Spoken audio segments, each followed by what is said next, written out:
Now, let's explore SPON Production Workshop, which has been recognized as an intelligent manufacturing demonstration workshop in Hunan Province. The current production management system is our custom-developed MES, guided by the 5 major management systems. Our finished product assembly workshop features specialized lines for consoles, surveillance microphones, amplifiers, and speakers.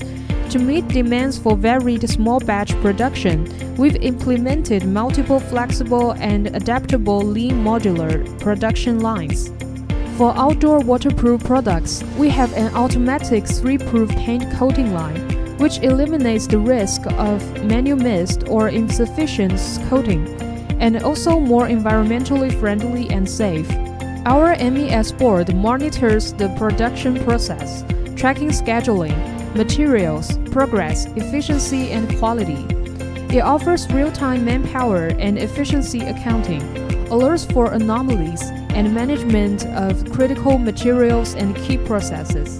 This is the intercom panel assembly line, primarily dedicated to the mass production of panel-related products. The daily production capacity can reach up to 1,300 units. Now we're in the SMT, semi-finished product workshop, where semi-finished products are produced primarily through automated equipment and assembly lines. Our PCB assembly process includes automatic loading and solder paste application. Subsequently, the automatic placement machine mounts components on the PCB, and the reflow oven performs high-temperature reflow soldering to solidify the mounted components, followed by quality checks using SPI, AOI, and X-ray inspections. The components are mounted and soldered with a high yield rate of over 99.7%. Before production materials are placed into inventory, the incoming materials inspection department conducts quality checks on the received materials.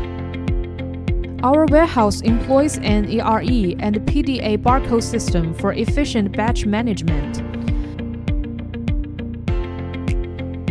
Environmental controls for temperature and humidity are strictly maintained, with moisture-proof cabinets for humidity-sensitive components.